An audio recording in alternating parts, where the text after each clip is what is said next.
네, 오늘 하나님이 주신 말씀은 로마서 2장 17절에서 29절입니다. 로마서 2장 17절에서 29절. 신약성경 242쪽입니다. 제가 봉독할 때 하나님의 음성 듣는 시간 되시기 바랍니다. 유대인이라 불리는 내가 율법을 의지하며 하나님을 자랑하며 율법의 교훈을 받아 하나님의 뜻을 알고 지극히 선한 것을 분간하며 맹인의 길을 인도하는 자여 어둠에 있는 자의 빛이요 율법에 있는 지식과 진리의 모본을 가진 자로서 어리석은 자의 교사요 어린아이의 선생이라고 스스로 믿으니 그러면 다른 사람을 가르치는 내가 내 자신은 가르치지 아니하느냐? 도둑질하지 말라 선포하는 내가 도둑질하느냐? 간음하지 말라 말하는 내가 간음하느냐? 우상을 가증히 여기는 내가 신전 물건을 도둑질하느냐? 율법을 자랑하는 내가 율법을 범함으로 하나님을 욕되게 하느냐? 기록된 바와 같이 하나님의 이름이 너희 때문에 이방인 중에서 모독을 받는도다. 내가 율법을 행하면 할례가 유익하나 만일 율법을 범하면 내 할례는 무할례가 되느니라. 그런즉 무할례자가 율법의 규례를 지키면 그 무할례를 할례와 같이 여길 것이 아니냐. 또한 본래 무할례자가 율법을 온전히 지키면 율법 조문과 할례를 가지고 율법을 범하는 너를 정죄하지 아니하겠느냐. 무릇 표면적 유대인이 유대인이 아니요 표면적 육신의 할례가 할례가 아니니라. 오직 이면적 유대인이 유대인이며 할례는 마음에 할지니 영에 있고 율법 조문에 있지 아니한 것이라. 그 칭찬이 사람에게서가 아니요 다만 하나님에게서니라. 아멘. 2021년 표어를 제가 앞에 하고 여러분들 한번 외쳐보도록 하겠습니다. 항상 쉬지 말고 범사에 다시 한번 하겠습니다. 항상 쉬지 말고 범사에 아멘. 여러분 이 말씀만 우리의 삶에 이루어지면은 더 바랄 게 없습니다. 우리 지난주 하가다 말씀 1절, 2절, 9절, 11절 한번 읊조려 보겠습니다. 그러므로 남을 판단하는 사람아 누구를 막론하고 내가 핑계하지 못할 것은 남을 판단하는 것으로 내가 너를 정죄함이니 판단하는 내가 같은 일을 행함이니라. 이런 일을 행하는 자에게 하나님의 심판이 진리대로 되는 줄 우리가 아노라. 악을 행하는 각 사람의 영에는 환난과 공고가 있으리니 먼저는 유대인에게 그리고 헬라인에게며 선을 행하는 각 사람에게는 영광과 존귀와 평강이 있으리니 먼저는 유대인에게요 그리고 헬라인에게라. 이는 하나님께서 외모로 사람을 취하지 아니하심이라. 아멘. 이번 주 하가다 말씀은 28절 29절입니다. 한번 읊조려 보겠습니다. 무릇 표면적 유대인이 표면적 육신의 할례가 아니니라. 오직 이면적 유대인이 유대인이며 할례는 마음에 할지니 영에 있고 율법 조문에 있지 아니한 것이라. 그 칭찬이 사람에게서가 아니요 다만 하나님에게서니라. 아멘. 이 로마서 말씀을 통하여서 하나님의 복음이 아들의 복음으로 그리고 저와 여러분들 나의 복음으로 되어지는 은혜가 있기를 주님의 이름으로 축원합니다. 여러분 명품들을 보게 되어지면은 그 명품들을 이렇게 카피해서 만들어 놓은 거 있죠. 그게 뭐죠? 그게 짝퉁이죠. 그 짝퉁인지 아닌지 어떻게 알죠?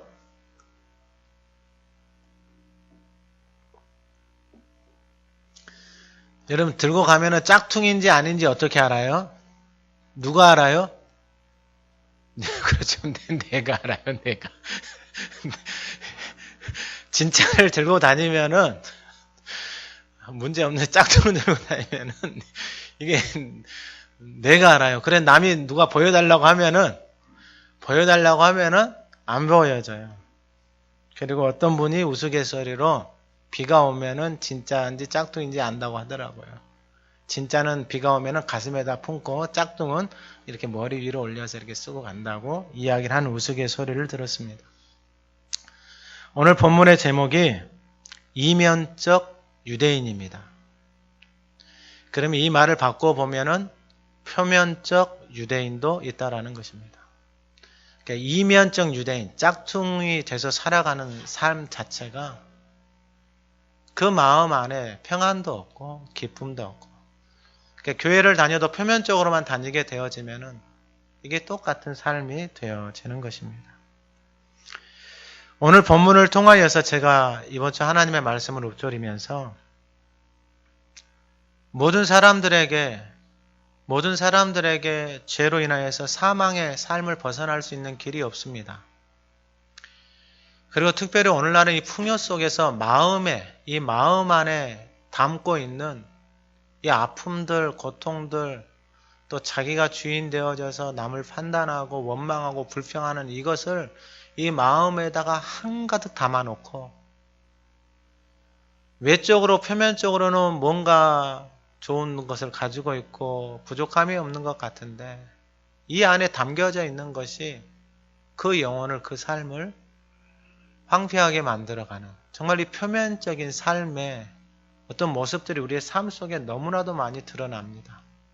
그래서 우울병도 걸리고 조울도 걸리고 도망도 가고 어떤 다른 것들, 그런 것들을 잊기 위해서 술도 먹고, 요즘 뉴스에 보니까 뭐 길거리에서 마약 해가지고 소방관이 가서 옷 벗고 있고 뭐 별의별 일도 그냥 삶에 보편화되어져 있는, 얼마나 사람들의 마음이 황폐해져 있는가, 그들의 마음이 얼마나 아파 있는가, 우리의 삶 속에 너무나도 깊이 들어와 있는 모습들을 보게 되어집니다. 제가 한 주간을 지내면서 하가다 말씀을 묵상하면서 이 하나님의 은혜가 얼마나 크고 놀라운지 깨달은 게 뭐냐면은 우리한테는 예수님이 계시다라는 거예요. 그래서 내 마음 안에 이 가지고 있는 것을 그 예수님 앞에, 십자가 앞에 나아가서 하나님, 내 안에 이러한 마음들이 있습니다. 회개하고 하나님, 이 마음을 가지고 또 정죄하고 또 판단했습니다. 고백하면은 내 마음 안에 그것을 담고 다닐 필요가 없는 거잖아요. 왜냐하면 이걸 담고 다니면 내 인생 자체가 너무 황폐해져요. 나만 황폐해지는 게 아니고요, 그 사람 주변에 있는 사람들이 다 황폐해집니다. 여러분, 그 사람들의 입에서 나오는 말들이 감사가 전혀 없어요. 원망, 불평, 미움, 시기, 증오, 이런 것들밖에 안 나옵니다. 끊임없는 비교. 여러분, 그 삶 속에 무엇을 가진들 행복이 있고 기쁨이 있겠습니까? 제가 하나님의 말씀을 읊조리면서 주신 마음이 뭐냐면은 도대체 나의 인생은 누구의 말을 듣고 살아가는가? 여러분들 스스로에게 한번 던져보십시오. 나는 정말 누구의 말을 듣고 살아가는가? 내가 조금 배우고 경험한 그것이 내 인생을 끌어갈 만한 것인가? 그만큼 가치가 있는 것인가? 한 번만 물어보신다면 정말 가치 없습니다. 정말로 부끄러운 모습인데 그것이 진리인 것처럼 핏대를 세우고 마음을 웅크리고 토라지고 원망하고 시기하고 증오하는 우리의 모습이 어떻게 보면 때로는 하나님 앞에서 참으로 부끄러운 모습이 아닐 수 없다라는 것입니다. 왜 이 생명의 말씀을 따라서 살아가지 않을까? 예수님이 우리가 잘 알고 있는 요한복음 6장 63절에 내가 너희들에게 이른 말이 영이고 생명이다. 여러분, 이게 진리입니다.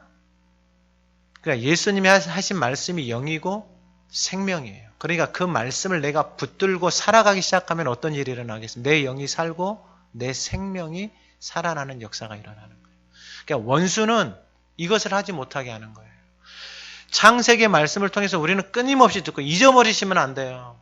하나님의 말씀을 떠나서 자기가 주인 되어졌잖아요. 여자는 남자를 원하고 남자는 다스리면서 땀을 흘리고 수고하면서 살아가는데 그것 자체가 결국은 뭐예요? 그것 자체가 저주다라는 거예요.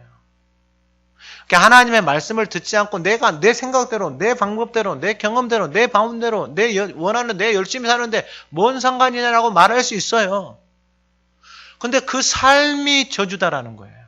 하나님이 그렇게 말씀하셨어요. 그러면 인생이 사는 길은 하나밖에 없어요. 하나님의 말씀 앞으로 돌아가서 그분의 말씀을 듣고 살아가는 삶을 살아야 되는데, 여러분 우리의 삶을 가만히 보시면은 정말로 말 안 듣습니다. 꼬맹이도 깐난애기도 말 안 들어요. 왜요? 자기가 원하는 대로, 자기가 원하는 것을 얻기 위해서 하는 모습들을 우리는 쉽게 접할 수가 있다라는 것입니다. 하나님의 말씀을 듣고 그 말씀을 따라가면 어떤 일이 일어나요? 우리의 영이 살고 생명이 살아나는 역사가 일어나는 것입니다. 할렐루야. 여러분 우리의 말을 정말로 조심해야 됩니다.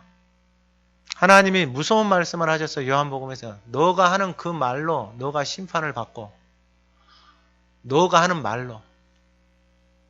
여러분 이게 얼마나 무서운 말이냐면 너가 하는 그 말로 심판을 받는다는 거예요. 그러니까 하나님이 심판하는 게 아니라 이미 자기 자신이 자신의 인생을 자기 말로 뭐하고 있는 거예요? 자기 자신 말로 심판을 하고 있는 거예요. 원망과 불평을 쏟아내잖아요. 그럼 자신의 인생을 자기가 어떻게 심판하고 있는 거예요? 내 인생은 원망과 불평의 삶을 살기로 이미 자기 자신이 그 삶을 살아가고 있는 거예요. 누가 그렇게 살라 그래요? 아니요. 자기 자신이 그렇게 살아요. 왜요? 내 안에 그런 원망과 불평, 내 안에 미움, 판단 이런 게 있죠. 그럼 그것을 그리스도 앞에 가서 십자가 앞에 가서 뭐 하면 되는 거예요? 회개하면은 자유케 되어지는 거예요. 할렐루야. 이 한 주간을 지나면서 제가 이 은혜가 얼마나 큰지, 그 하나님의 사랑이 얼마나 큰지, 왜 인생들이 이걸 모르고 그렇게 마음에다가 담고 몇십 년 묵혀놓고 삭혀놓고 살아갈까 너무 속상한 거예요. 속상한 거. 그만큼 우리의 삶이, 우리의 인생이 무서운데, 여러분 이게 왜 이렇게 무섭냐면 에베소서 2장 한 번만 펴보세요. 에베소서 2장 1절 2절 말씀을 우리가 한번 읽어보겠습니다. 3절까지만. 에베소서 2장 1절에 3절 말씀만 한번 읽어보도록 하겠습니다. 시작. 그는 허물과 죄로 죽었던 너희를 살리셨도다. 그때 너희는 그 가운데 생하여 이 세상 풍조를 따르고 공중의 권세 잡은 자를 따랐으니 곧 지금 불순종의 아들들 가운데서 역사하는 영이라. 전에는 우리도 다 그 가운데서 우리 육체의 욕심을 따라 지내며 육체와 마음에 원하는 것을 하여 다른 이들과 같이 본질상 진노의 자녀이었더니. 허물과 죄로 죽은 인생을 하나님이 살려주셨어요. 근데 허물과 죄로 죽었던 인생의 삶의 모습이 뭐였냐면 2절에 그때에 그 허물과 죄로 죽어있던 인생, 그 삶을 살아가고 있는 그 모습이 너희는 그 가운데서 행하여 이 세상의 풍조를 따르고 공중의 권세 잡은 자를 따랐으니 곧 지금 불순종의 아들들 가운데서 역사하는 영. 공중의 권세 잡은 자를 따라서 살아가는 삶 속에서 나타나는 가장 큰 특징이 뭐냐면 불순종의 모습이에요. 그러니까 하나님의 말씀에 순종하지 않는 이 모습, 이게 불순종이에요. 이게 근데 불순종의 아들들 가운데서 역사하는 뭐다고요? 영이다니까요. 영. 그러니까 불순종이라는 것은 뭐예요? 그 말을 듣지 않는 거예요. 근데 그 말을 듣지 않는 것이 영이다 이 말이에요. 영. 근데 어떤 영인가 보니까 불순종이에요. 불순종. 근데 창세기부터 다 똑같아요. 하나님의 말씀에 불순종이에요. 그 불순종의 아들들 가운데서 역사하는 영이다. 그러니까 아들들 가운데서 역사하는 영이잖아요. 그럼 불순종의 사람들끼리 모이면 그게 바로 불순종의 아들들 가운데서 역사하는 영. 거기에는 뭐밖에 없어요? 거기에는 허물과 죄로 죽은 것밖에 없어요. 그래서 나타나는 현상이 3절에 있어요. 전에는 우리도 다 그 가운데서 우리 육체의 욕심을 따라 지내면 육체와 마음에 원하는 것을 하는 것. 다른 이들과 같이 본질상 진노의 자녀. 마음과 육체, 내 마음과 육체가 원하는 것을 하는 것이 뭐예요? 이것이 본질상 진노의 자녀. 그리고 육체의 욕심이다 그랬어요. 욕심. 이게 뭐냐면은 불순종의 아들들 가운데서 역사하는 영이에요. 영. 그러면 그 영이 뭐냐면은 진리의 말씀, 내가 너희들에게 이른 말이 영이고 생명이다 그랬잖아요. 하나님의 영이고 생명인 말씀을 내가 불순종하는 영이다 그랬잖아요. 불순종하는 영이다라는 게 무슨 말이냐면은 생명의 말씀을 따라가는 게 아니라 내 생각, 내 경험, 내 지식을 따라서 살아가는 게 이게 바로 불순종에서 역사하는 영이다. 그래서 말이 영이에요. 말이 영. 그래서 말이 영이다는 이유가 뭐냐면은 여러분 오늘날에 보면은 댓글 다는 사람들, 그 연예인이나 이런 사람들에게, 그런 사람의 인정을 받고 살아야 되는 사람들에게 댓글 달아서 뭐 이렇게 안 좋은 말들을 하잖아요. 그럼 그 사람에게 영향을 미쳐야 안 미쳐요? 영향을 미쳐요. 보지 않는데 하는 말이 그렇게 사람을 죽이고 살리기도 하는데, 보는 사람 앞에서 하는 말은요. 여러분, 사람을 만나보면 그 사람 말이 그 사람이에요. 근데 그 사람이 내던지는 말이 자기도 모르게 나와요. 왜 나와요? 그게 영이니까 그러는 거예요. 그래서 그런 사람들끼리 모여요. 그냥 상식적으로 생각해보세요. 만약에 내 손자가, 내 자녀가 막 그런 사기치는 애들하고 막 모여 있어요. 그러면 그 자녀가 그래서 놀다가 집에 와가지고 입에서 나오는 말이 뭐겠어요? 거짓말하는 말이에요. 너 왜 그러냐? 그러면 나 이런 친구들하고 사기하는 애들하고 놀아서 너무 재밌어. 사기치고 남 이야기하고 속닥속닥 너무 재밌어. 그럼 계속 보내야 되겠죠. 아우 잘하고 있다 얘. 그렇게 계속 배워서 남을 그렇게 판단하고 정작 그렇게 살아야 돼 인생을. 그렇게 가르치고 있죠. 근데 우리의 모습을 보세요. 우리가 그런 모습이 있단 말이에요. 교회를 다니는데 그런 모습을 가지고 살아가고 있어요. 근데 그 모습이 얼마나 자녀들에게 손자들에게 부끄러운 모습이에요. 얼마나 창피한 모습이에요. 근데 그것을 아무렇지도 않게 어른이라고 하고 있어요. 그러면 그 자녀들은요, 말할 것도 없지요. 어떻게 돼요? 다 죽는 거예요. 가정에서 그러잖아요. 여러분, 가정이 정상적인 가정이 될 수가 없어요. 가정이라는 껍데기는 있는데 그 안에 사랑이나 생명이나 여러분 기쁨, 즐거움 자체가 없는 거예요. 주는 것은 그냥 세상적인 육체를 따라가는 즐거움. 뭐 돈 좀 주면 돈, 뭐 좀 사주면 그 정도의 수준에서 끝나. 여러분 그건 세상 사람들도 다 하는 거예요. 돈 있는 사람들은 더 풍요롭게 놀아요. 그것을 가치다라고 생각하면 절대로 안 된다라는 거예요.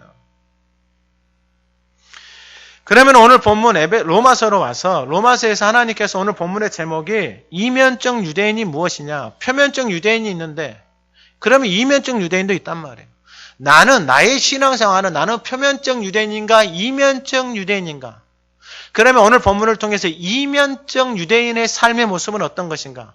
이면적 그리스도인의 삶의 모습은 어떤 것인가? 그 첫 번째가 바로 오늘 본문 21절에 보면 그러면 다른 사람을 가르치는 내가 내 자신은 가르치지 아니하느냐? 이면적 유대인의 삶을 사는 사람들은 자기 자신을 가르치는 사람이에요. 근데 표면적 유대인, 빈 껍데기인 사람들은 남을 가르치려고 하는 사람이에요.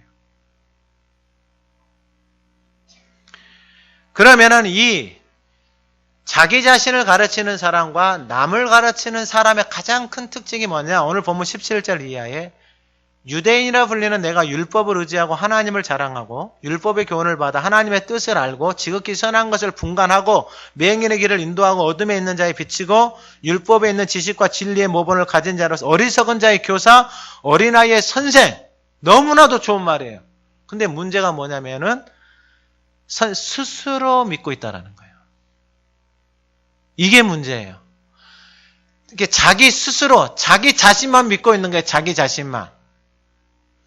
자기 자신만 그렇게 믿고 그렇게 신앙생활을 하고 있는 거예요. 근데 그 모습이 드러난 이 모습이 어떤 모습이냐면은 표면적 유대인의 삶을 살아가고 있는 사람. 그 사람들은 바로 스스로 나는 괜찮다라고 생각하는 거예요. 그럼 왜 자기 자신을 괜찮다라고 할까? 이면적 유대인의 삶이요. 자기 자신을 말씀을 통해서 자기 자신을 가르치질 않는 거예요. 제가 공부를 하면서 인지 공부를 하고 이렇게 하면서 깨달은 게 뭐냐면은 자기 자신을 가르친다라는 게 얼마나 힘든 것인지를 알아요. 제가 지난주에 말씀을 드렸어요. 남을 판단하고 남을 헤아리고 있는데 예수님이 뭐라고 말씀하셨냐면은 아이 형제야, 자매야, 네 눈 속에 있는 들보를 빼내고 이 들보를 빼내야지만이 밝히 볼 수 있다라는 거예요. 그러니까 들보를 빼내지 않는 상태에서 남을 본다는 것이 얼마나 위험하고 내 삶을 황폐하게 만든지를 알아야 돼요.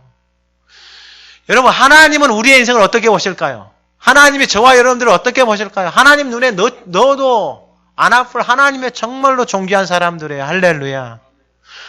근데 하나님의 그 말씀이 내 안에 들어와서 그 말씀이 나의 삶을 끌어가면 나는 정말 존귀한 사람으로 하나님 앞에 묻고 어려운 일이 힘든 일이 있을 때 하나님 앞에 나가서 기도하고 하나님 도와주세요. 하나님 어떻게 할까요? 묻고 하나님 힘을 주세요.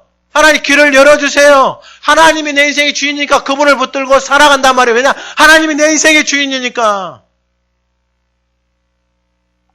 근데 내가 주인 되어져 있으면 내가 하려고 하니까 이게 너무나도 힘이 드는 거예요. 내가 하려고 하니까. 문제는 뭐냐면 스스로 자기 자신이 괜찮다라고 하는 사람이 바로 자기 자신을 가르치지 못하는 거예요. 자기 자신을 가르치기 시작하잖아요.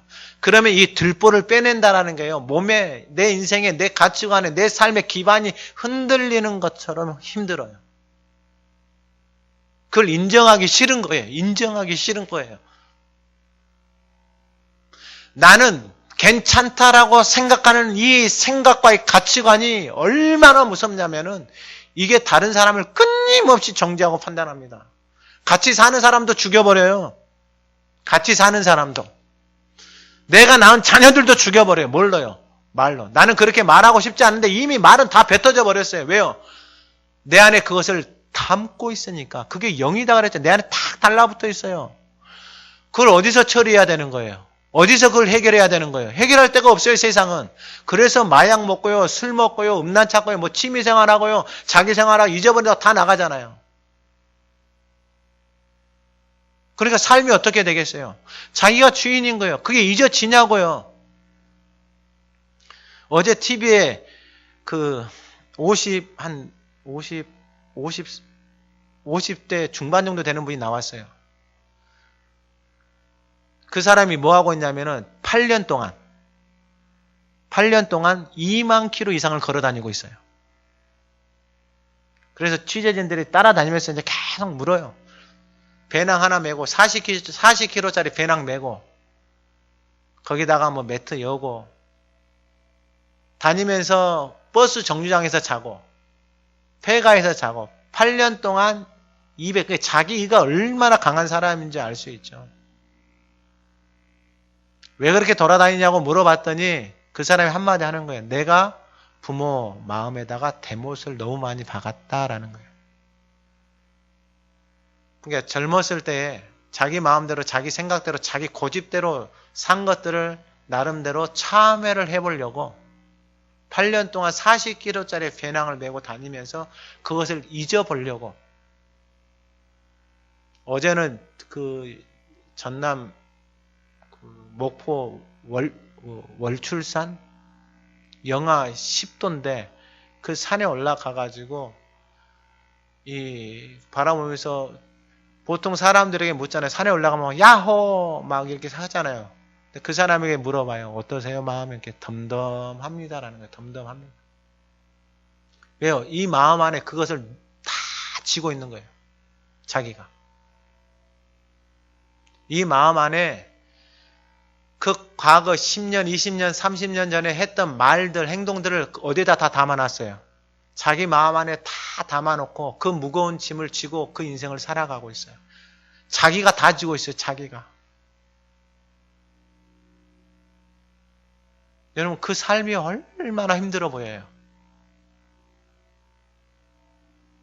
근데 예수님이 그 모든 죄, 그 모든 것들 다 짊어지셨어요. 십자가에서. 그럼 우리는 뭐 하면 돼요? 내 마음에 담아둬야 돼요. 가서 회개해야 돼요. 가서 주님 앞에 가서 회개하고 기도하면 다 자유케 되어지는 거예요. 할렐루야. 할렐루야. 여러분 이게 엄청난 은혜요. 엄청난 은혜. 더 이상 내 마음에 담아두고 살 필요가 없는 거예요. 그 십자가 앞에 가서 회개하고 그 앞에 가서 내려놓으면 자유케 되어지는 거예요. 여러분 바울도 그러한 인생이었어요. 스데반 죽을 때 그 앞에 서서 그 옷을 받았던 사람이 사도 바울이에요. 잘 죽었다라고 했던 사람이 사도 바울이에요. 예수 믿는 사람들 잡아다가 감옥에 갔던 인생이 누구예요? 사도 바울이에요. 그런데 그가 그 사람들하고 하나님의 복음을 전하고 있어요. 그 무거운 죄, 그 무거운 것으로부터 그에서 매여서 살아가죠. 내가 옛날에 왜 그랬을까 하면서 자기 자신을 참여하면서 고통 가운데 자기 인생을 놓지 않는다라는 거예요. 아니 그러면 뭐 예수 믿고 그렇게 회개하면 다 끝나? 그렇게 말할 수 있잖아요. 아니요. 그렇게 회개를 하고 하나님 앞에 나아가면은 내 자신이 하나님 앞에서 어떻게 살아야 될지가 보이기 시작하는 거예요. 하나님이 나를 통해서 원하시는 것이 무엇인지가 보이기 시작하는 거예요. 나를 향하신 그 하나님의 부르심이 나타나기 시작한다라는 것입니다. 오늘 예배하는 저와 여러분들에게 내 자신을 가르칠 수 있는 은혜가 있기를 주님의 이름으로 축원합니다. 내가 지고 있는 무거운 짐은 없는가? 아직도 내 마음속에 담아놓은 옛것에 대한 그것으로 인해서 매여있는 나의 모습은 없는가? 원망은 없는가? 불평과 미움은 없는가? 이것을 내 안에 담아둘 필요가 있다 없다? 없다. 어떻게 하면 된다? 하나님 앞에 나가서 회개하면 되는 거예요. 할렐루야. 더 이상 그것이 생각나지 않도록 하나님 앞에 가서 회개하고 기도하면 되는 거예요. 그리고 우리는 하가다 말씀, 생명의 말씀이 있잖아요. 그 말씀을 계속 소리내서 읊조리세요. 왜요? 그 말씀 자체가 뭐예요? 영이고 생명이기 때문에. 그런데 여러분 옛것에 대해서 내가 그 생각을 붙들기 시작하잖아요. 그 말 자체는 사망이에요. 사망. 그래서 여러분 우울증이나 이런 사람들 보면은 그 말 속에서 벗어나지를 못해요. 그 아픔에서 벗어나지를 못해요. 그 상처 속에서 벗어나지를 못하는 거예요. 벗어나지를. 그 말이 탁 붙어 있어요. 그리고 내가 놓지를 않아요. 내가. 왜요? 억울하니까. 용서를 못하는 거예요. 내 안에서. 오늘 예배하는 저와 여러분들에게 그런 모든 용서들이 풀어지고 하나님의 사랑과 은혜가 부어지기를 주님의 이름으로 축원합니다. 기도 많이 해야 됩니다. 우리의 인생을 위해서뿐만 아니라 우리의 자녀 그리고 이 재단을 위해서 기도 많이 해야 됩니다. 왜냐하면 여러분이 스스로 믿고 있는 사람들이 맹인의 길을 인도하고 어둠에 있는 자에 비치고 어리석은 자의 교사고 어린아이들의 선생이다라고 말을 했어요. 어제 결혼식 갔는데 어떤 권사님이 나한테 뭐 보여줘요. 보니까 2단이에요, 2단. 근데 어린아이들 원장이야. 그래서 그 원장이 아이들에게 이제 이 기도문도 읽혀주고 뭘 다 하겠다라고 했던 거예요. 여러분, 이러한 일들이 우리 삶 속에 비일비재합니다. 2단 많은 데가 보니까 인천이 2단이 많아요. 여러분, 그 말들을 다 따라가는 거예요. 왜 따라가요? 여러분, 끌리니까 따라가요. 여러분, 주변 한번 발 봐보세요. 남 이야기 좋아하는 사람들은 남 이야기 좋아하는 사람들끼리 모여요. 하가다 좋아하는 사람, 하가다 하는 사람들끼리 모여요. 여러분 잘 봐보세요. 근데 막 폭력을 행사하는데 술 먹는데 막 저 사람이 끌려. 왜 끌려요? 내 안에서 내 영이 끌리는 거예요. 내 영이. 말이 영이다 그랬잖아요. 근데 집에서 어렸을 때 막 폭력적인 말을 듣고 막 술 취한 말들을 막 들었어요. 그 말에 익숙해져 있어요. 그 말이 내 안에 자리를 잡고 있는 거예요. 나는 저런 사람 싫어 하고 있는데 내 마음은 저 사람이 뭐 하고 있는 거예요? 끌리고 있는 거예요. 그 사람의 외면이 끌리고 있는 거예요. 내 마음 안에 그 말이 새겨져 있기 때문에 그게 끌린다고요. 그러면 생각을 해보세요. 내가 끌려서 저 사람을 선택했어요. 똑같은 삶을 살아가고 있는 거예요. 아니, 그렇게 살고 싶은 사람이 어디가 있냐고요? 아무도 없다고요. 아무도 없어요. 다 잘 되기를 원하죠. 그런데 말씀을 보고 사람을 공부하고 하나님의 말씀을 통해 깨달아지는 게 뭐냐면은 왜 예수님이 이 말이 영이고 생명이다고 말하고 왜 불순종의 아들들 가운데서 역사하는 영이다라고 말할까? 근데 봐보세요. 그 말이, 그 영이 내 안에 담겨져 있으니까 담겨져 있는 사람이 영들끼리 뭐 하는 거예요? 서로 끌리는 거예요. 그래서 귀신들은 귀신들끼리 놀잖아요. 끌리니까. 내 마음 안에 담겨져 있는 게 그거예요. 그래서 예수님이 내가 너희들에게 이런 말이 영이고 생명이다. 저와 여러분들이 이 생명의 말씀을 먹어야 됩니다. 할렐루야. 하나님 이스라엘 백성들 애굽에서 딱 데리고 나와가지고 광야 40년 동안 못 줬어요. 하늘에서 뭘 내려줬어요? 만나를 내려줘. 만나를 내려주면서 하나님이 신명기에서 8장에서 뭐라고 말하냐면 사람이 무엇으로 산다고요? 떡으로만 사는 것이 아니고 하나님의 입에서 나오는 모든 말씀으로 산다는 것을 하나님이 가르쳐줬어요. 마태복음 4장에서도 예수님이 시험을 받으면서 사람이 떡으로만 사는 것이 아니라 여호와의 입에서 나오는 모든 말씀으로 사는 존재인 것을 가르쳐줬어요. 여러분 먹는 것만 갖고 살면 동물하고 다를 게 하나도 없어요. 그런데 내가 어떠한 생각을 하고 어떠한 것을 배우고 어떠한 것을 통해서 살아가느냐가 그 내가 배우고 내가 경험한 것이 내 인생이 되어진다니까요. 근데 그 말이 내 안에 들어오면은 그 말이 내 안에서 뭐가 되어진다고요? 영이 되어진다고요, 영이. 그래서 그 영의 말을 내가 댓글을 달았어요. 내 안에 있는 이 마음에 있는 말이 이 영의 말이 이게 사망이면 댓글을 뭘로 달까요? 사망으로 달겠죠. 그러면 그 사망의 댓글을 받은 사람은 어떤 생각을 하게 될까요? 사망의 생각을 하게 된 거예요. 사망의 생각을.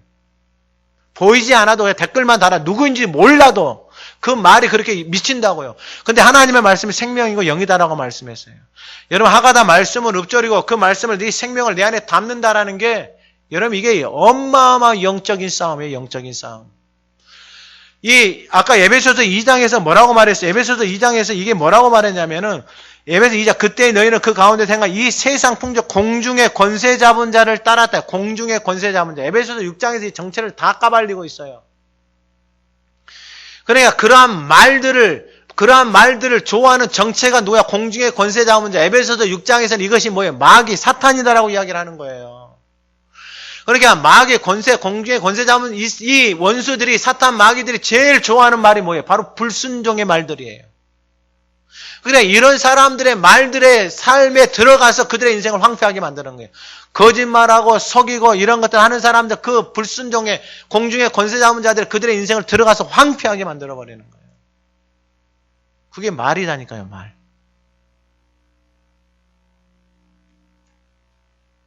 정신을 바짝 차려야 돼요. 내 입에서 나오는 말이, 내 입에서 던져지는 말 한마디가 내가 생명의 말을 하고 있는지 사망의 말을 하고 정신을 바짝 차려야 된다고요. 이 하나님의 생명의 말씀이 내 안에 들어와서 내 안에 머물러야 되는데 이 스스로 믿고 있는 이 사람들이 남을 가르치고 있고 어린아이를 가르치고 있고 맹인의 길을 인도하고 이런 사람들이 이 이단들 뭐 이런 사람들 나타나잖아요. 이게 왜 무섭냐면은 특별히 이 청소년의 어린아이들의 시대에는 여러분 유치원 선생님이 이단에 빠져 그걸 가르친다고 해요. 그럼 그 아이는 그걸 그대로 습득하는 거예요. 어렸을 때 너무나도 중요해요. 학자들이 연구를 해 어렸을 때 아이들에게 그들이 습득하고 배우는 것이 일반 사람들 몇 배는 높고 그 안에 그 아이의 정서적이나 이런 것들 다 형성이 되어지는 시기가 어린 시기다 이 말이에요. 너무나도 중요해요. 근데 그 시대에 이단을 만나가지고 그 이단의 것들을 배운다. 인생이 어떻게 돼? 인생이 다 망가지는 거예요. 근데 여러분 이단들 봐보세요. 청소년들, 청년들 다 막 데리고 가잖아요. 왜 데려가는 거예요? 여러분 이거 교회의 책임도 정말 큽니다. 이단들이 어디로 다 오는 거예요? 교회 와서 데려가잖아요. 왜 교회 와서 데려가요? 다 껍데기니까 데려가는 거예요. 교회에 와가지고 데려가 성경 공부 시킨다고 데려간단 말이에요. 여러분 이건 진짜 있을 수가 없는 일이에요. 있을 수가 없는 일. 이단들도 교회 와서 데려가죠. 코로나 걸리니까 세상은 교회를 뭐 뉴스에서 매스컴에서 때리죠. 교회가 완전히 이건 북이에요. 북. 빈 껍데기다고요. 빈 껍데기.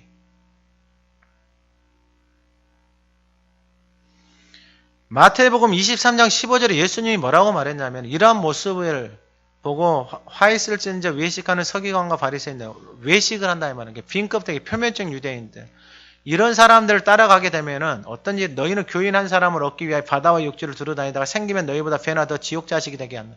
여러분 이단들이 똑같이 이거 하고 있어요. 데려다가 지옥 자식을 만들어 버리는 거예요. 근데 교회에서는 데려오지도 않아요. 데려가지도 않아요.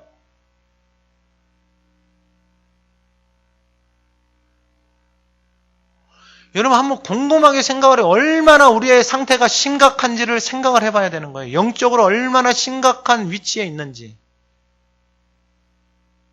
내 자신을 가르치지 못하면은 내 자신의 변화가 없으면은 나의 복음이 되어지지 않으면 그 신앙의 빈 껍데기는 우리의 삶을 점점 황폐하게 만들어갑니다.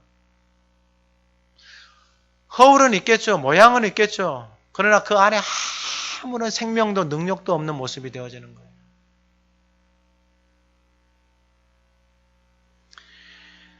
그러면 이러한 삶을 통해서 자기 자신을 가르치지 못하게 되어지면 어떤 일이 일어나냐면 24절에 하나님의 이름이 너희 때문에 이방 중에서 모독을 받는다라는 거예요. 딱 오늘날의 모습이에요.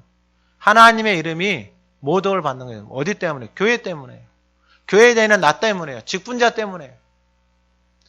뉴스에 보면 뭐 목사들 나오잖아요. 뭐 권사 나오고 옛날에 한참 나왔어요. 장로 나오고 한참 나왔어요.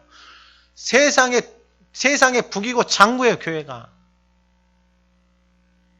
왜 그러한 모습이 나타나요? 21절 이하에 보세요. 그러면 다른 사람을 가르치는 내가 내 자신을 가르치지 않아. 자기 자신을 가르치지 않잖아요. 그러면서 나타나는 게 뭐냐? 가장 먼저 나타나는 게 도둑질이에요, 도둑질. 하나님의 것을 도둑질해요. 자기 것이라고 우겨요, 하나님의 것은.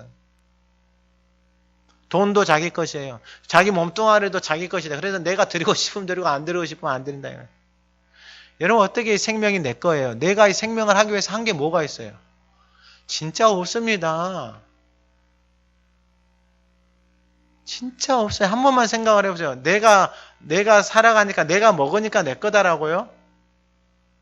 그게 말이 안 되죠. 내가 먹은 것, 그것이 들어가서 이것이 위에서 소화가 되어지고 장기로 들어가가지고 그것이 에너지로 바뀌어서 우리의 피에 들어가가지고 온몸을 돌아다니면서 힘이 나게 하고 그런 디자인들, 그런 거 우리는 단지 그냥 먹는 거예요. 먹는 거. 너무 많이 먹어서 문제가 많이 생기죠. 도둑질하고 22절 간음하지 말라는, 간음하는 거예요. 그냥 간음하고 남들을 보고 판단하고 간음하고 우상을 가증히 여기는 내가 신전 물건, 교회 물건을 쉽게 생각하는 거예요. 갖고 와서 갖고 오지도 않고 자기 마음대로 쓰고 있고. 24절에 율법을 자랑하는 내가 율법을 범하면 하나님을 욕되게 하고, 24절에 하나님의 이름이 너희 때문에 이방인 중에서 모독을 받는다. 하나님의 이름이 교회 다니는 사람들 때문에 모독을 받는다 이 말이에요. 그러니까 쉽게 바꿔 말하면 내 자식이 밖에 나가서 행동하는 것 때문에 부모가 욕을 먹는 거하고 똑같은 거예요. 여러분, 언제까지 참아야 되는 거예요? 하나님이 언제까지 기다려야 되는 거예요? 왜 이러한 모습들이 나타나요? 자기 자신을 가르치지 않기 때문에 그래요. 오늘 예배하는 저와 여러분들이 내 자신을 가르칠 수 있는 은혜가 있기를 주님의 이름으로 축원합니다. 하가다 말씀을 통해서 누구를 가르쳐야 되는 건 내 자신에게. 뭐 숫자 많이 하고 이것이 아니에요. 제가 가르쳐 드리잖아요. 말씀을 읊조리고 그 말씀을 내 마음에다가 선포를 하세요. 그리고 그 말씀을 내 삶에 비춰보세요. 지난주 하가 물은 남을 판단하지 말라 그랬잖아요. 나는 판단하는 것이 없는가? 그러면 내 자신을 나는 어떻게 판단하고 있는가? 나는 하나님의 존귀한 자녀로 내 자신을 바라보고 있는가? 아니면은 세상의 생각과 기준과 가치를 가지고 내 자신을 바라보고 있는가? 나는 남편을, 나는 아내를, 나는 교회를 어떻게 바라보고 내 안에 하나님의 것이 아니면은 그것을 하나님 앞에 갖고 나와서 뭐예요? 회개하라 이 말이에요. 할렐루야. 회개하면 아무 문제 없어요. 할렐루야. 여러분, 이게 은혜다니까요, 은혜. 이런 은혜가 어디가 있어요, 이런 은혜가.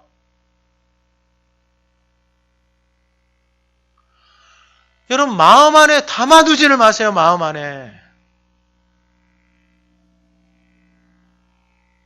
내가 주인 되어져서 마음 안에 담아놓고 꿍하고 화내고 분노하는 거, 결국 내 인생을 내 스스로 내가 다 망가뜨리는 거예요. 하나님 앞에 나가서 회개하는 거예요. 하나님, 내 안에 이런 모습들이 있는 걸 회개하는 거예요. 저와 여러분을 통해서 하나님의 이름이 영광을 받을 수 있기를 주님의 이름으로 축원합니다.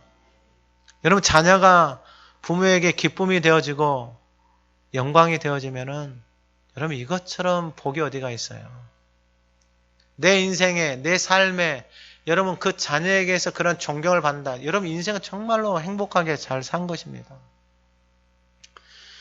여러분, 내 자신을 돌아봐야 됩니다. 내가 부모로서, 내가 살아오면서 남편으로서, 아내로서 내가 하나님 보시기에 정말 하나님의 말씀에 따라서 살아오는 삶이 있었는지. 여러분, 없으면 빨리 회개를 하셔야 돼요. 빨리 회개하는 사람이 은혜예요. 은혜. 잘못했습니다. 말하면 될 거 아니에요, 하나님 앞에. 그냥 잘못했습니다. 말하면 돼요, 하나님 앞에. 그러한 것들이 내 안에서 올라올 때마다 하나님 용서해 주세요. 그것이 내 안에서 없어질 때까지. 할렐루야. 두 번째는 뭐냐면은, 두 번째는 할례입니다. 할례.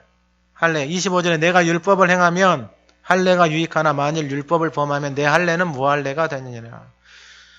할례. 이 할례에 대해서 정확하게 알아야 됩니다. 왜 하나님의 할례를 해주셨는가, 허락하셨는가. 마태복음에 보면은, 마태복음 23장 26절에 보면 예수님 뭐라고 말씀하시냐면은, 눈먼 바리새인여, 먼저 안을 깨끗이 하라. 그리하면 겉도 깨끗해진다. 이렇게 말했어요. 하나님이 원리를 말씀해 주는 게 먼저 안을 깨끗이 하라. 내 안을 어떻게 깨끗이 해요? 내 안을 어떻게 깨끗이 하는 거예요?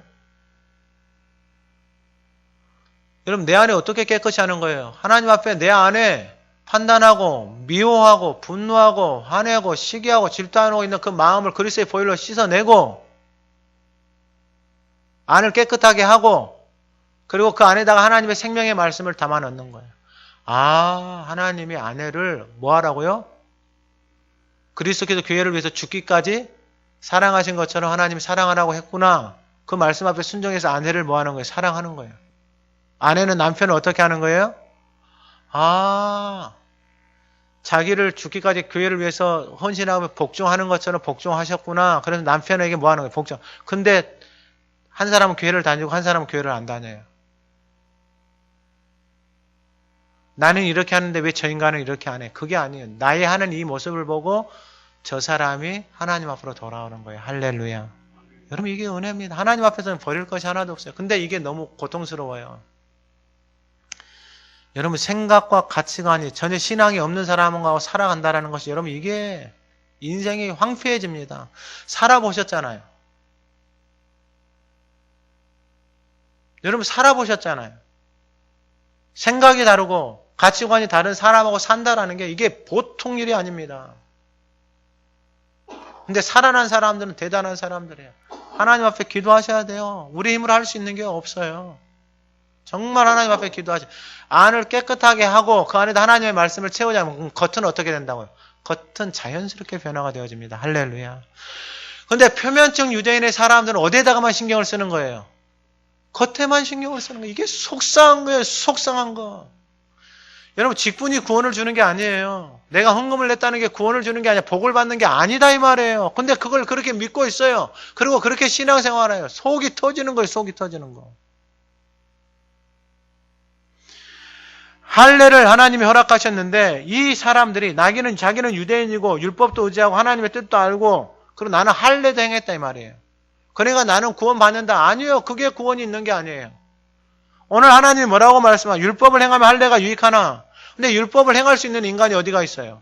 왜냐하면 마음으로도 품고 있는 것이 하나님의 간음했다라고 말하는데 마음의 욕심도 그것이 우상숭배다라고 말을 하는데 그것으로부터 자유할 사람이 어디가 있겠어요? 한 사람도 없지요. 그래서 할례 행했다라고 해서 율법을 지키지 않으면 너 할례가 아무런 의미가 없다 이거예요. 그런데 무할례자. 그러니까 할례를 안 했는데 율법의 규례를 앞에서 말한 대로 양심이 살아서 원래 교회를 다니고 직분을 받은 사람들이 그러한 삶의 모습들을 살아가야 되는데 그 사람들이 그러한 삶을 살지 않는데 교회를 안 다니는데 그 양심이 살아서 착한 행실을 하는데 이 착한 행실이 교회의 직분을 받은 유대인들보다 직분을 받은 사람들보다 더 낫다 이 말이에요. 그러면 이 모습이 얼마나 부끄럽냐 이 말이에요. 이게 하나님의 이름을 모욕하는 거하고 똑같다 이 말이에요. 그런데 양심이 살아서 내가 이러한 삶을 사는 것하고 이것은 구원하고는 다른 문제예요. 이것이 구원하고는 다른 문제예요. 좀 더 설명을 드리면은 이 27절에 보면 본래 무할례자가 율법을 온전히 지키면 율법 조문과 할례를 가지고 율법을 범하는 너를 정죄하지 않겠느냐 이 말이에요. 그러니까 무할례자가 이방인이 자기의 양심을 따라서 할례를 받고 유대인 된 사람들보다 더 율법에 가까운 삶을 살아가고 있다면은 이 이방인이고 무할례를 받은 이 사람이 유대인이고 할례를 받고 하나님의 자녀처럼 살지 못하고 있는 이 사람들을 뭐 한다 이 말이에요? 정죄한다 이 말이에요. 정죄.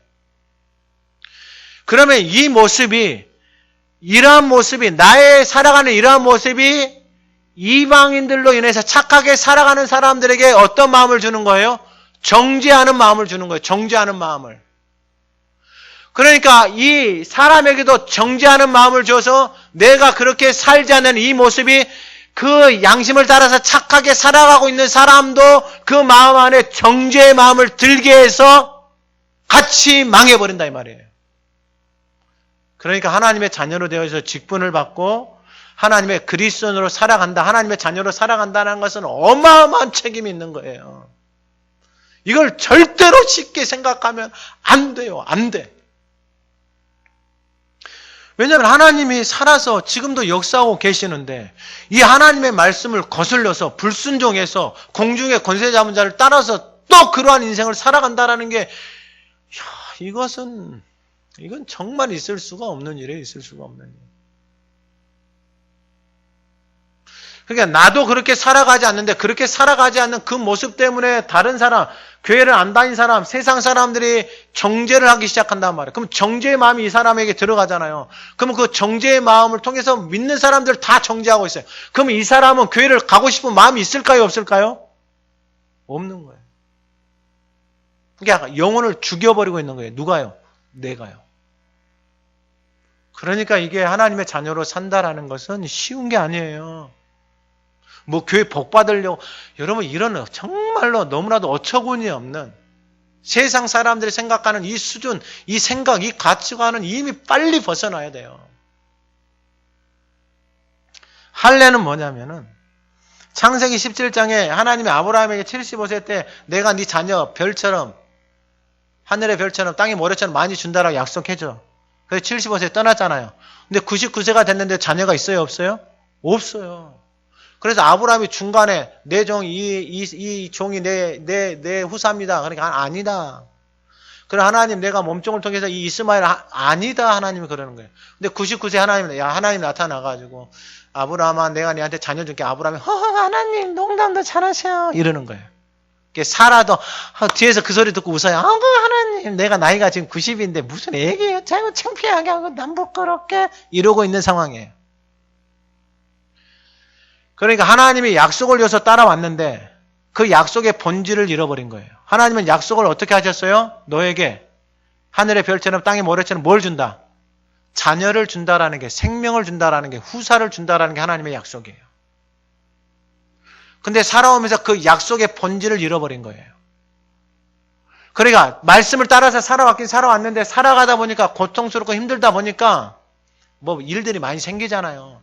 조카가 지 살려고 삼촌 배신하고 저리 가고 또 그 조카 살린다고 데리고 왔는데 이 조카놈이 또 저리 가고 또 살고 있고 속 상할 일이 많이 아니잖아요. 그때 하나님이 아브라함에게 나타나가지고 99세 때 뭐라고 말하냐고. 아브라함이 웃으니까 네 표피 베라. 그게 할례예요. 하나님의 약속은 너의 힘으로 인간의 방법으로 이루어지는 게 아니고 하나님이 약속을 하셨잖아요. 그러면 약속하신 그 말씀대로 이루어지는 것을 가르쳐주는 게 할례예요. 할렐루야. 오늘날로 바꿔 말하면 뭐냐면 세례예요. 세례. 세례는 뭐예요? 내가 죽고 하나님의 말씀이 내 삶에 이루어지는 게 세례예요. 할렐루야. 이스라엘 백성들 애굽에서 나왔잖아요. 그리고 홍해 건넜잖아요. 고린도전서 10장에서 그 홍해를 하나님이 세례다 가르쳐줘요. 그래서 그 세례를 딱 받았어요. 하나님의 자녀들. 왜냐하면 하나님이 홍해에서 세례를 안 해주면은 홍해에 다 죽어요. 수장돼서 다 죽든지 아니면 애국 군대 다 죽든지 다 끝나요 인생이. 근데 거기서 죽을 인생이 하나님이 세례를 통해서 새로운 인생으로 살려줬어요. 그래서 애굽으로 데려갔더니 그 애굽으로 데려갔던 새로운 인생들이 살았던 인생들이 홍해를 건너고 난 다음에 춤추고 북추고 장구치고 하나님을 찬양하고 기뻐해요. 근데 조금만 힘들어지니까 입에서 뭐가 나오는 거예요? 불순종의 아들들 가운데서 역사하는 그 말들이 막 쏟아지기 시작하는 거예요. 여러분 그 말들이 쏟아지니까 그 말들의 결국은 모세를 뭐 하려고 하는 거예요? 죽이려고 하는 거예요. 그리고 그 말들이 쏟아지니까 그들에게서 나오는 생각은 뭐냐면 다시 어디로 돌아가려고 하는 거예요. 애굽 두 가지밖에 없어요. 불순종의 생각, 하나님의 말씀을 떠나서 내가 생각하고 고민했는데 그 생각의 결론은 두 가지밖에 없어요. 저 인간 죽이든지 애굽으로 돌아가든지. 이게 불순종에서 나오는 내 안에서 있는 내 생각에, 내 안에 붙어져 있는 생각이에요. 근데 홍해에서 다 죽었다 그랬잖아요. 할렐루야. 홍해에서 다 죽었다 그랬잖아요. 그러면 내 안에서 그것이 올라와요. 그러면 나는 어디로 가면 되는 거예요? 그리스도 앞에 가서 뭐 하면 되는 거예요? 그것을 회개하면 되는 거예요. 제가 기도하면서 하나님이 주시는 마음이 그거예요. 우리 부모들이 또한 우리 조상들이 우리 가정 가운데 뿌려놨던 이 불순종의 말들, 공중에 권세 잡은 말들이 우리 안에서 여전히 영향을 미치고 있어요. 붙어서 떨어져 나가지를 않아요. 근데 생명의 말씀이 탁 들어오고 그 생명의 말씀 앞에서 내가 하나님 앞에 내 안에 올라올 때마다 회개하는 거예요. 하나님 앞에 은혜를 구하는 거예요. 하나님 나를 지켜주고 보호해 주세요. 그럼 하나님이 지켜주시고 그 영혼을 안전하게 보호해 주시는 거예요. 그래서 이면적 유대인들, 이면적 그리스도인들은 하나님의 말씀을 누구에게 가르친다? 내 자신에게 가르친다. 내 자신에게 가르친다는 그것이 뭐예요? 바로 할례. 그 하나님의 약속의 말씀이 내 안에 들어와서 내 안에 세상의 것들, 내가 의지하려고 하는 육신의 것들, 내 안에 여전히 내가 붙들고 있는 내 안에 원망들, 내 안에 불평들, 옛 것들 있잖아요. 그것을 그 할례를 행하는 것처럼 잘라내는 것처럼 그걸 다 잘라내는 거예요. 할렐루야. 주님이 다 잘라내 주시는 거예요. 아니, 한 번만 생각을 해보세요. 남편이 나에게 여보 사랑합니다. 감사합니다. 그러면 아우 미쳤어. 정신이 없어. 그런 말이 아니고 아우 고맙습니다. 사랑합니다. 그러면 좋아요 안 좋아요? 당연히 그 말을 들으면 행복하죠. 근데 그 말을 못해요. 왜요? 내 안에 붙어져 있는 그 영의 말들이 원망, 불평, 그것이 내 안에 다 붙어져 있어요.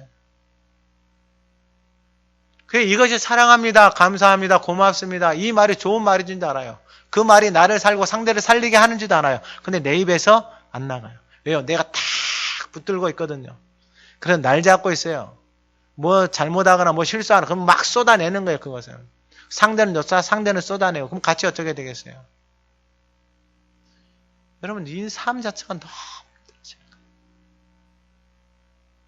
그래서 입으로 열어서 하나님의 말씀을 계속해서 읊조리고 그 말씀을 붙들고 기도하고 그 말씀 앞에 내 자신이 탁 들여지잖아요. 이걸 누가 아시느냐? 하나님이 정확하게 하세요.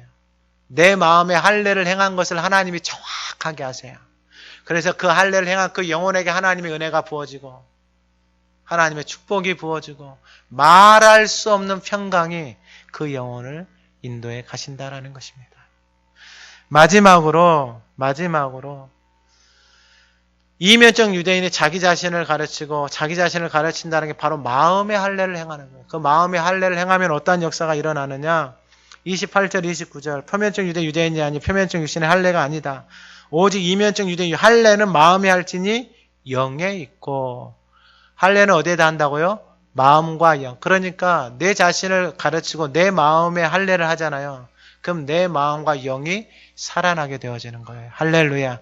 내 마음과 영이 살아나잖아요. 내 마음에 할례를 행하잖아요. 그럼 원망의 것들을 다 비워내는 거예요. 미움을 비워내는 거예요. 불안을 다 비워내는 거예요. 염려, 걱정을 다 비워내는 할례를 행하는 거예요. 왜냐하면 이게 하나님으로부터 오지 않는 거거든요. 그래서 내 안에서 다 잘라내는 거예요. 그 내 마음에다 할례를 행한다는 게 하나님의 약속의 말씀. 할례는 말씀이 그대로 이루어지는 게 할례예요. 너 힘이나 너 생각이나 너 방법이나 너 붙들고는 다 잘라내라 이 말이에요. 하나님이 잘라내기 전까지 아브라함에게 걸린 시간이 몇 년이에요? 75세에 떠났어요. 99세에 하나님이 나타나셔서 말한 거예요. 그만큼 우리 안에 이 영이 질겨요. 근데 그때는 예수님이 없었잖아요. 근데 지금은 그리스도의 은혜의 시대에 살고 있어요. 그래서 누구든지 그 은혜의 보좌 앞에 나아가서 우리의 것들을 회개하고 하나님 앞에 나아가기 시작하면은 하나님께서 그 모든 것들, 육신의 것들을 다 내 안에 붙어져서 내 인생을, 내 삶을 황폐하게 했던 것들을 다 잘라내 주시는 거예요. 할렐루야. 그리고 마음과 영에 살아나기 시작하는 거예요. 이게 왜 중요하냐면은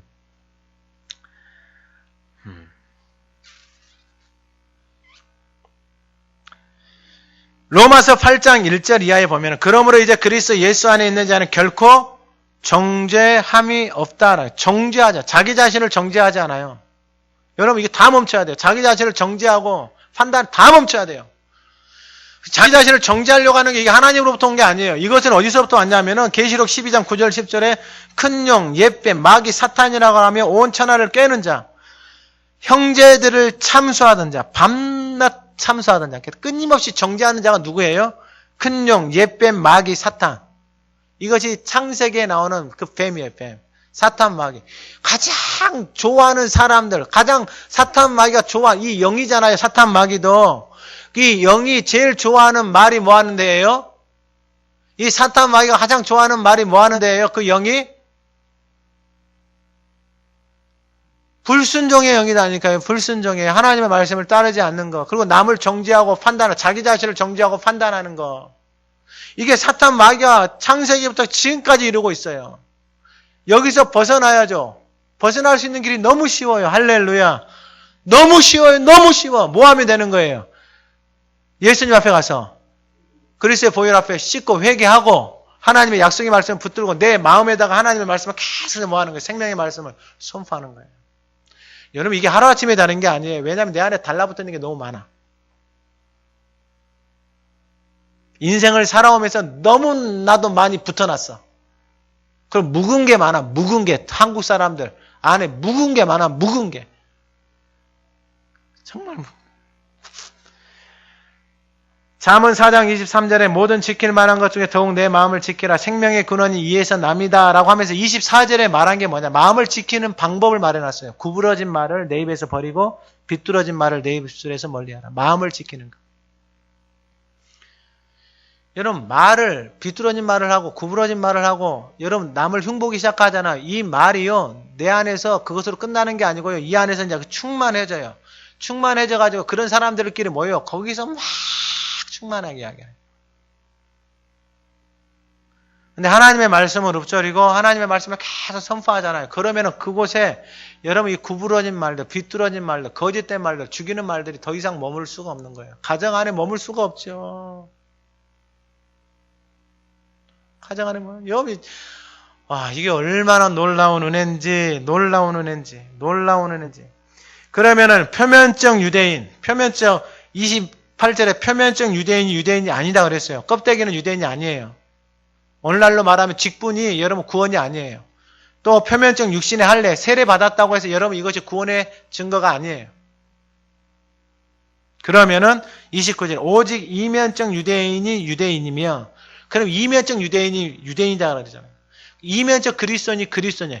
그럼 이면적이라는 게 마음에다가 할례를 행하는 사람. 할례는 뭐라고요? 내 육신의 생각과 내 육신의 가치와 내 육신의 것들을 다 잘라서 내는 게 할례다 이 말이에요. 그 마음에다가 할례를 하기 시작하면은 이제 영이 살아나기 시작하는 거예요. 내 안에 하나님의 영, 하나님의 말씀들이 살아나기 시작하는 거예요. 그러면 어떤 현상이 일어나느냐? 마지막 결론인데 율법 조문에 있지 아니한 것이라 이것은 이제 말씀드렸고 그 칭찬이 여러분 이게 정말로 잘 보셔야 그 칭찬이 사람에게서가 아니요 다만 하나님에게서니라. 그러면은 이 표면적 유대인으로 살아가는 사람들에게 있어서 이 사람의 칭찬, 예수님도 끊임없이 사람에게 보이려고 하는, 사람에게 나타내려고 하는 그 모습들, 외식적인 모습을 예수님이 끊임없이 말씀하셨어요. 그러면 내 마음 안에 할례를 행하고 내 육신의 생각들을 잘라내고 내 영이 살아나고 하나님의 말씀이 내 안에 머무르잖아요. 그러면 옆에서 사람이 어떠한 말을 하더라도 그 사람의 말에 의해서 내 인생이 좌우지되지 않아요. 이게 너무 중요합니다. 여러분 연예인들 막 화려하잖아요. 근데 그 사람들은 댓글 하나에 그의 인생이 어떻게 돼버리는 거예요? 좌우지돼 버려요. 왜냐하면 표면적인 것을 먹고 사니까. 여기가 비워져 있는 거예요. 근데 교회를 다녀도 마찬가지예요. 교회를 다녀도 이면적 유대인으로 내 안의 것들, 육신의 것들을 잘라내지 않고 표면적인 신앙생활을 하게 되어지면은 끊임없이 누구를 의식하게 되어지는 거예요? 사람을 의식하게 되어지는 거예요. 그래서 사람에게 보이려고 막 노력을 하는 거예요. 사람에게 보이려고. 사람에게 보이려고 막 노력을 해요. 여러분 그것도 정말 노력이 대단한 거예요. 여러분 사람에게 보이려고 어떻게 하겠어요? 사람에게 돈 많이 있는 거 자랑하려고 돈 열심히 벌어야죠. 자녀 잘 되는 거 하려고요. 막 자녀들 잡아야죠. 뭐 좋은 거 됐다고 막 뭐 샀다고 뭐 그것도 자랑해야 되잖아요. 누가 차를 저기서 뭘 샀는데 나는 저거보다 더 좋은 걸 사야 되잖아요. 그래 막 자랑하는 거예요. 옷을 입고 왔는데 더 좋은 옷을 입고 와서 자랑해야 되는 거예요. 교회를 그렇게 다니고 있어요. 어디를 할례를 행하지 않으면요. 마음의 영의 할례를 행하지 않으면. 그런데 마음의 영의 할례를 행하는 사람들에게 오늘 본문 마지막에 그 칭찬이 사람에게서가 아니요 다만 하나님에게서니라. 할렐루야. 저와 여러분들이 하나님의 자녀잖아요. 저와 여러분들이 하나님의 자녀예요. 그래서 우리가 끊임없이 사람에게 칭찬을 받으려고 해요. 그러면 사람에게 받는 칭찬이 만족이 있을까요? 여러분, 그 사람에게 한번 만족을 줬어요. 그러면 그 만족함으로 끝나던가요? 아니요. 끝이 없어요. 그 칭찬 한번 받아보려고 몸부림을 치잖아요. 거기에 기쁨이 있을까요? 여러분, 황폐해집니다, 삶이. 그런데 마음의 할례를 행하고 그런 모든 내 생각에 그런 왜곡되어져 있는 거짓된 것들이 내 안에서 딱 잘라져 나가고 하나님의 생명의 말씀이 내 안에 딱 들어와서 내 안에 진리로 딱 머무니 이제는 누구 앞에 칭찬을 받는 삶을 살아가는 거예요? 하나님 앞에 칭찬을 받는 삶을 살아가는 거예요. 그래서 삶 속에 하나님, 내가 이것을 하면 하나님이 기뻐하시고 묻기 시작하는 거예요. 하나님, 내 안에 이러한 마음이 있어요. 하나님, 이게 하나님이 주신 마음이에요. 묻기 시작하는 거예요. 그래서 하나님 앞에 칭찬을 받는 삶을 살아가기 시작하는 거예요. 이것이 바로 이면적 유대인, 이면적 그리스도인들의 삶의 모습이에요. 여러분, 그러면은 삶을 한번 보세요. 사람에게 칭찬을 받으려고 살아가는 사람 점점 이쪽으로 가요. 삶이요, 그 무게를 말할 수가 없는 거예요. 자기가 그 모든 무게를 다 지고 사람에게 잘 보이려고 그 모든 무게를 다 지고 살아가는 거예요. 마음은 아닌데 빈 껍데기 표면만 보이려고 막 그렇게 살아가요. 돈이 하나도 없는데 막 몇 억짜리 차를 사가지고 사람에게 보이려고 막 살아가는 거예요. 근데 이제 하나님에게 보이려고, 하나님의 칭찬을 받으려고, 하나님의 말씀을 듣고, 하나님이 나에게 이 말씀을 해주셨구나. 그리고 그 말씀을 따라서 살아가려고 하나님 도와주세요. 판단하지 말라고 또 판단했어요. 그 말씀을 따라서 하나님 앞에서 그렇게 살아가는 모습을 보고 하나님이 뭐 하시는 거예요? 그 모습을 보고 하나님이 칭찬을 해 주신다라는 것입니다. 이제 말씀 마칩니다. 마가복음 16장 9절에 보면은 예수님이 부활하시고 첫날 이른 아침에 살아나신 후에 전에 7 귀신을 쫓아내어 주신 막달라 마리아에게 먼저 보이셨다. 부활하신 주님이 누구에게 먼저 보이셨냐면은 옛날에 그 인생의 7 귀신, 여러분 7 귀신이 들렸다면은 그 안에 원망, 저주, 미움, 고난, 여러분 말로 표현할 수 없어요. 근데 그 인생이 예수를 만나고 주님을 섬기면서 그 인생이 살아가요. 그 마음 안에 있는 모든 것들을 다 잘라내버리고 오직 예수님만을 주로 모시고 그 예수님만을 따라서 살아가요. 그 인생에게 부활하신 주님이 그 인생에게 찾아오셔서 그 부활의 소망을 가장 먼저 그 여인에게 전해 주었다라는 것입니다. 우리 가운데 우리의 삶의 사연들, 우리의 마음 안에 무엇을 담고 있는지는 모릅니다. 그러나 예배하는 이 시간에 그 마음 안에 담겨져 있는 하나님으로부터 오지 않는 것들을 다 잘라낼 수 있고, 그리고 그 마음과 영이 새로워져서 하나님 앞에 이제는 칭찬을 받는 삶을 생각하고 내 삶의 모든 영역 속에서 하나님 앞에 칭찬을 받는 인생, 그리고 나로 말미암아 하나님 앞에 돌아오는 그 놀라운 역사가 오늘 예배하는 우리를 통해서 일어나기를 주님의 이름으로 축원합니다. 하나님 아버지 감사합니다. 그리스도의 피로 사셔서 하나님의 자녀 삼아주심을 감사드립니다.